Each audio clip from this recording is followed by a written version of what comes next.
I can see that it's more difficult for him actually to hold his head straight. And as we talk, we'll see that it drifts off to one side from time to time. There's also a degree of wobble of the head, which I would describe as a predominantly no, although there is an element of yes to it. Do you feel any discomfort in your shoulders, in your neck?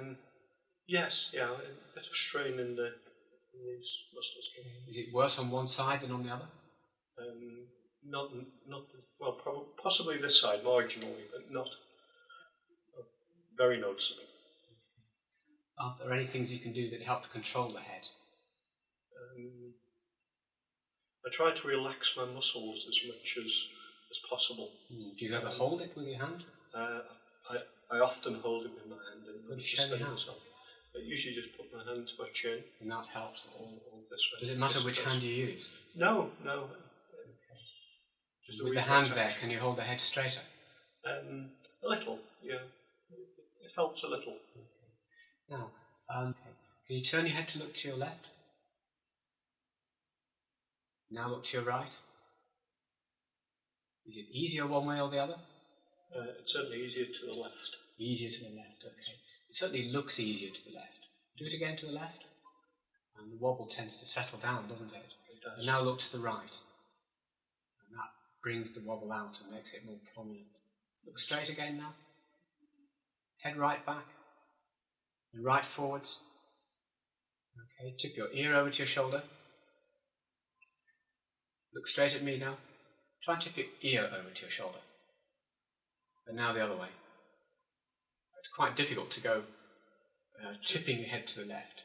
Okay, come straight again. We've done your injections.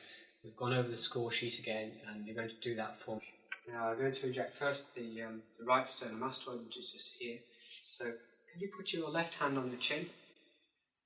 Turn your head to the left, chin up a bit, ear down slightly. You just press against your hand, and that makes the sternomastoid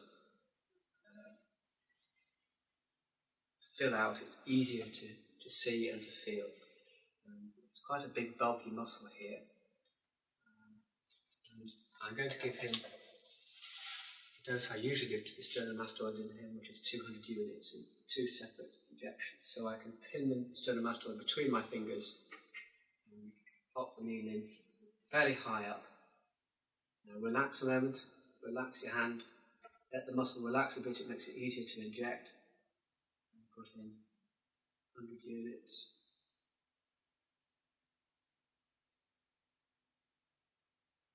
Again.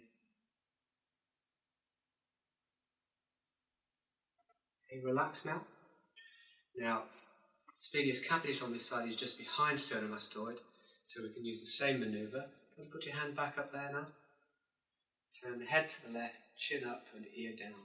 And that makes the sternomastoid stand out. You can see the back border of it just here.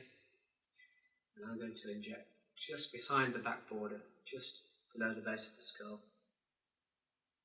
into splenius capitis.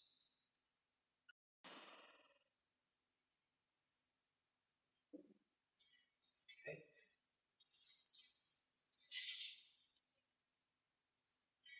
Stop a moment.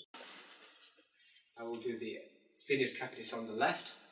So similar manoeuvre, put your right hand on your chin, turn your chin this way, up in the air, and your ear down a bit. This is more difficult for patients because it goes against their usual direction of involuntary movement.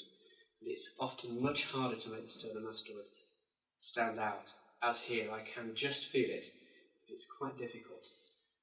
If you press a little bit more on your chin, sideways on your chin, rather than on your cheek, head round a little bit more to the left, ear down a bit more. Okay, that's slightly easier now. You can see the line of sternomastoid. I can just feel it, feel the back border, and going just behind that into splenius capitis. You don't need to relax the patient because it's the sternomastoid that's tense in this position, and the splenius capitis is relatively relaxed.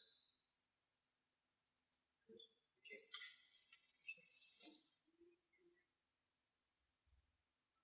is a weekly visual analog scale going from 0, which I tell the patient is as bad as they can possibly imagine being, and 100, which is no problem.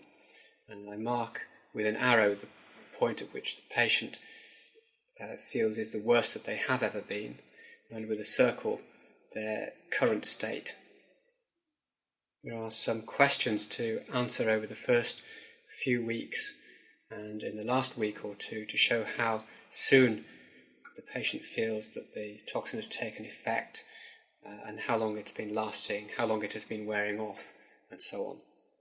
There's a space to record any side effects, and then at the bottom there are Likert scales asking what was the effect of the injection and how it compared with previous injections.